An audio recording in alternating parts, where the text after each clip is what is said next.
A UN Security Council meeting organized by the United States to discuss one of the consequences of Russia's invasion of Ukraine. According to Washington, global food supplies are being held hostage by Moscow. The Russian government seems to believe that using food as a weapon will help accomplish what its invasion has not.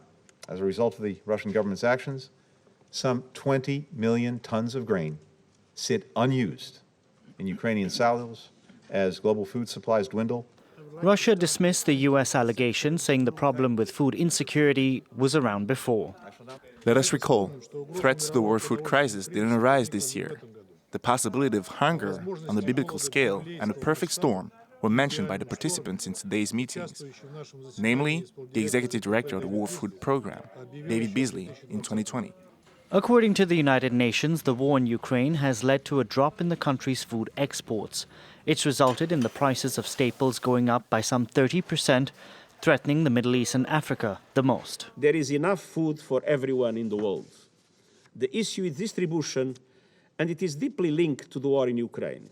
Any meaningful solution to global food insecurity requires reintegrating Ukraine's agricultural production and the food and fertilizer production in Russia and Belarus into world markets despite the war.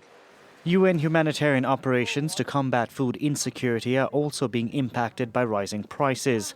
44 million people in 38 countries around the world are at emergency levels of hunger, just one step away from famine.